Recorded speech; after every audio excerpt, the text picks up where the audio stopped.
Hey hello friends, how are you doing all. So आज हम एक नया इम्पॉर्टेंट टॉपिक पढ़ने जा रहे हैं। So are you excited? I am very excited to teach you this important topic. ये आपके लिए जर्नल पॉइंट ऑफ व्यू से भी, एग्ज़ाम पॉइंट ऑफ व्यू से भी बहुत ही इम्पॉर्टेंट टॉपिक है। सो वीडियो में बने रहें। क्या आपने कभी सोचा है कि आप बिना सॉइल के भी क्रॉप्स ग्रो कर सकते हो? मैंने तो नहीं सोचा था। आपने सोचा था? कमेंट बॉक्स में बताइए मुझे। अब तो आप सोच लोगे क्योंकि अब मैं आपको बता दूंगी। सो हाइड्रोपोनिक फार्मिंग के थ्रू, यस बिल्कुल, आप जो हो पानी के थ्रू भी क्रॉप्स ग्रो कर सकते हो। मीन्स बिना सॉइल के क्रॉप कर सकते हो। कैसे ग्रो कर सकते हो वो हम आपको वीडियो में बाद में बताएंगे। सो let's get started. So hydro means water. Hydro means water, and ponic means technology, and farming means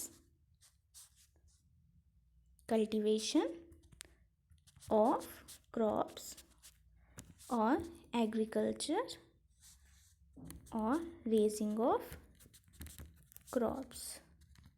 Okay, so why we are bifurcating the word? We are bifurcating the word to have better understanding of the hydroponic farming. Okay, हमने इस word को separate इसीलिए पढ़ा क्योंकि हमको अच्छे से समझ आ जाए। अभी मैं आपको बताऊंगी कैसे आपको अच्छे से समझ आ जाएगा। हाइड्रोपोनिक फार्मिंग में क्या हुआ, हाइड्रो का मतलब होता है पानी, पोनिक का मतलब होता है टेक्नोलॉजी, एंड फार्मिंग का मतलब होता है एग्रीकल्चर या क्रॉप को ग्रो करना, रेज करना। ओके, सो आपको यहीं से रफ आइडिया लग जाएगा कि वो फार्मिंग जहाँ पे पानी के थ्रू खेती की जाती है, मीन्स पानी के थ्रू क्रॉप्स को रेज किया जाता है। The farming through which crops are grown through water, through using water technology. Okay, get it? I hope आपको यहाँ तक समझ आया होगा। अगर नहीं आया है तो मेरे को कमेंट बॉक्स में ज़रूर बताइएगा। I will definitely address your doubt in the comment section. Okay, so ये टेक्नोलॉजी जो है ये बहुत ही इम्पोर्टेंट टेक्नोलॉजी है क्योंकि इसके थ्रू आप पानी से क्रॉप्स को ग्रो कर सकते हो। कैसे ग्रो कर सकते हो? How you can grow crops through water medium, and what are the requirements?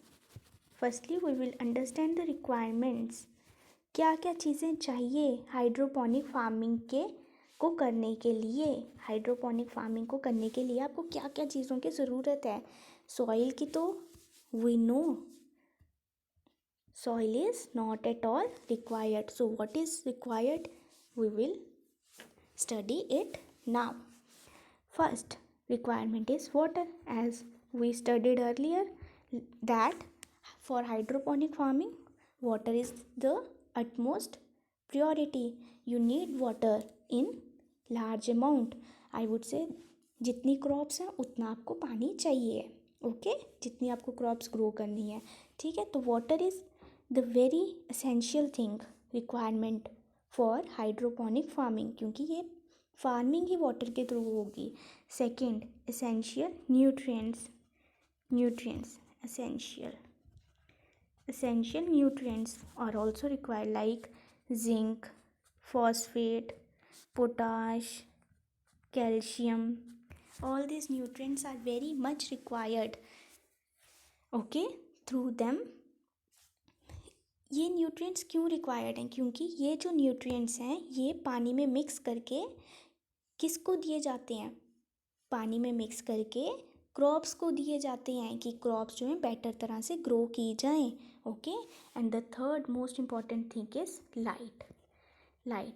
light is the third most important component which is required in the hydroponic farming, be it artificial light, be it natural light, that is sunlight. Okay, so artificial light में क्या होता है, वही spectrum of light दी जाती है जो photosynthesis करने में हेल्प करती है, जो लाइट हमारे प्लांट्स को ग्रो करने में हेल्प करती है। तो नेचुरल लाइट का तो आपको पता ही है, सूरज से आने वाली किरणों से तो प्लांट्स ग्रो होते ही हैं। Okay, so the 3 important requirements in hydroponic farming is water, essential nutrients and light। पानी तो चाहिए क्योंकि पानी के थ्रू ही ये फार्मिंग होती है। एसेंशियल न्यूट्रिएंट्स पानी में मिलाकर सॉइल को देने पड़ते हैं क्योंकि इसके थ्रू सिर्फ पानी तो नहीं ना, आप सिर्फ पानी अगर सिर्फ पानी दे दोगे किसी को, उससे थोड़ी किसी का कुछ बनेगा।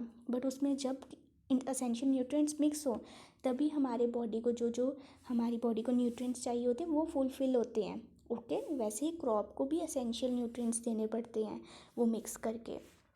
और लाइट, जो water, essential nutrients and light के प्रेजेंस में जो है हमारी क्रॉप को वाटर और एसेंशियल न्यूट्रिएंट्स प्रोवाइड किए जाते हैं। ठीक है, तो एसेंशियल न्यूट्रिएंट्स में हमने क्या पढ़ा? Potash, calcium, phosphorus, okay, zinc and many other. ठीक है, आई होप आपको यहाँ तक समझ आया होगा। नहीं आया है तो ज़रूर मुझे कमेंट सेक्शन में बताएं। I will definitely address your all the doubts. So let's get further more, आगे बढ़ते हैं। Let me clear it.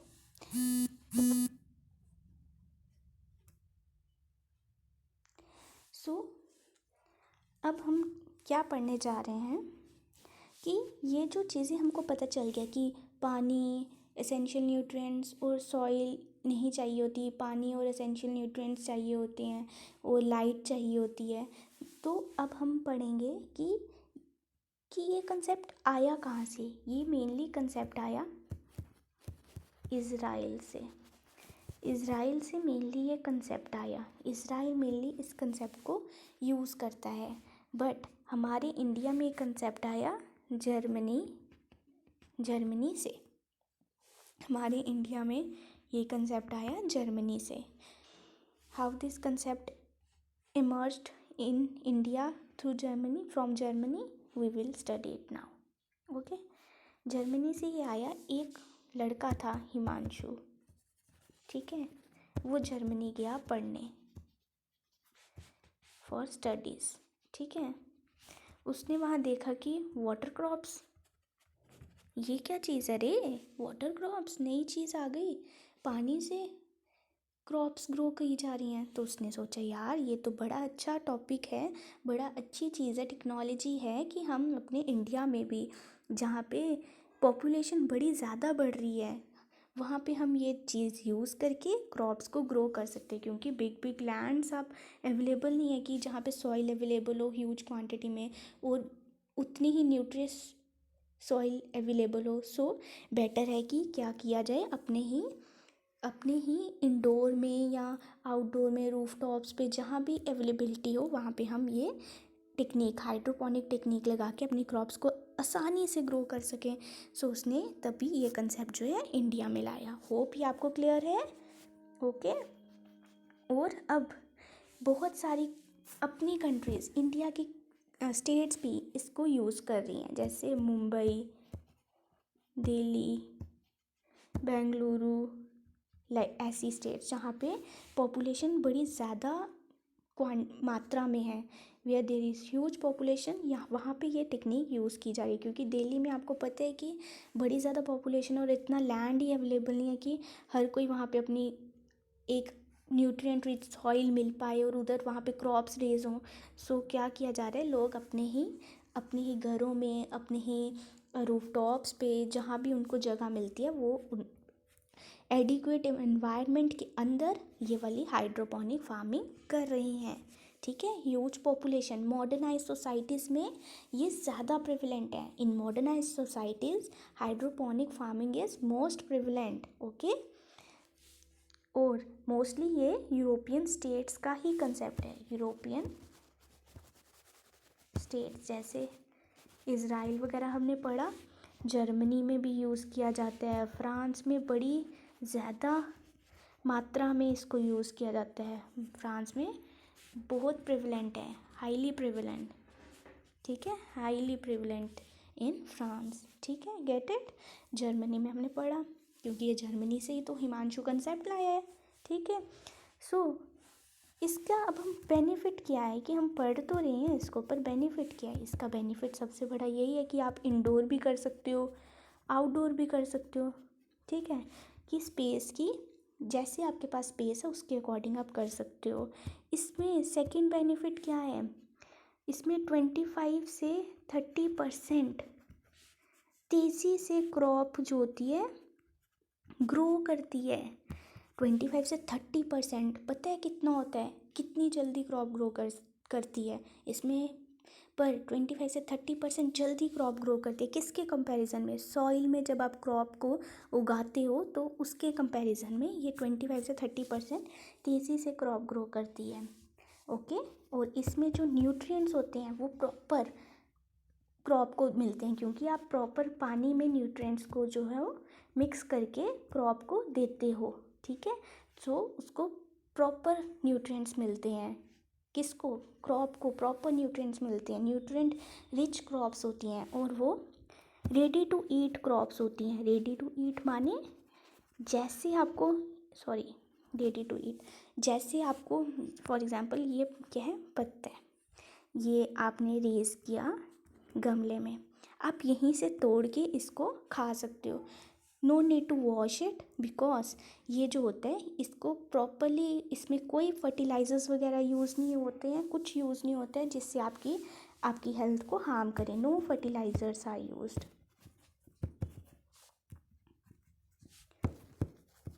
No pesticides are used. Best thing, कोई पेस्टिसाइड कोई फर्टिलाइज़र यूज़ नहीं होता इसमें, जिसकी वजह से ये रेडी टू ईट क्रॉप्स बन जाती हैं। कौन सी क्रॉप्स हैं? जैसे स्पिनच खा सकते हो, ठीक है, मेथी, करेला टाइप, ठीक है, डीज एट एक्स्ट्रा, वो चिलीज़ वगैरह भी बनती हैं।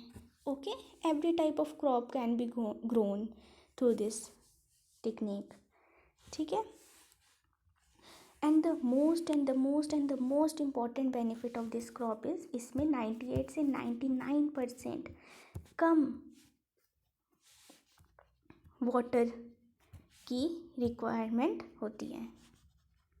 इसमें 99 से 98, सॉरी 98 से 99% कम पानी चाहिए होता है इसको ग्रो करने के लिए। So this is a very very very effective technique. Although अभी के टाइम पे ये थोड़ा सा बिट एक्सपेंसिव है, but somehow in the later time period we will be coping up with this technique also. ठीक है, सो पर ये बहुत ही वाटर एफिशिएंट टेक्निक है, क्योंकि इसमें पानी को क्या किया जाता है, रिसाइकिल हो जाता है पानी। इसमें कैसे रिसाइकिल हो जाता है? एक कोको पिट होती है, क्या होती है? कोको पिट बोलते हैं इसको। ठीक है, कोको पिट कैसे होती है कि इसमें क्या होता है कि ट्यूब्स होती हैं, ये ट्यूब्स टाइप होती है जिसके अंदर जो है क्रॉप ऐसे उसके ऊपर क्रॉप रेज की जाती है, और जितना पानी की ज़रूरत होती है वो ले लेती है, क्रॉप जो है उतना पानी ले लेती है, और जो नहीं, जितना लेके और जो बच जाता है वो आगे फिर सर्कुलेशन में आ जाता है, और नीचे एक टैंक सा बना होता है। इसीलिए इसको हम क्या कहते हैं? कोको पिट। इसको हम कहते हैं कोको पिट। जितना जितना क्रॉप को पानी चाहिए होता है वो ले लेती है, वो अपने आप को ग्रो करती है, और बाकी पानी आगे बढ़ जाता है और बाकी क्रॉप्स लेती हैं। जो बच जाता है वो फिर से यूज़ होता रहता है, क्योंकि और पानी में जो होता है एसेंशियल न्यूट्रिएंट्स तो होते ही हैं। So this is the whole hydroponic farming. So हम इसको अब रिकॉल कर लेते हैं ईजी टर्म्स में। ओके, रिकॉल में क्या है कि हाइड्रोपोनिक फार्मिंग क्या है? फार्मिंग जहाँ आप पानी के थ्रू फार्मिंग करते हो। Soil is not at all required, soil नहीं चाहिए होती है, पानी, water, essential nutrients like potash, zinc, phosphate, phosphorus are required, essential nutrients are required and light is required। ठीक है, प्रॉपर लाइट में ग्रो करते हैं, क्योंकि प्रॉपर लाइट तो चाहिए है ना फोटोसिंथेसिस परफॉर्म करने के लिए। वैसे स्पेक्ट्रम ऑफ लाइट दी जाती है आर्टिफिशियल मेथड में भी, जिससे प्रॉपर सॉइल ग्रो करे। ठीक है, और ये सबसे पहले इज़राइल इस कंसेप्ट को लाया था। ठीक है, इज़राइल ने बाकी देशों में इस कंसेप्ट को, टेक्नोलॉजी को फैलाया, स्प्रेड किया। ठीक है, I hope you get it till now. और हिमांशु एक लड़का था जो यहाँ पे इस कंसेप्ट को जर्मनी से इस कंसेप्ट को हमारे इंडिया में लाया, ठीक है।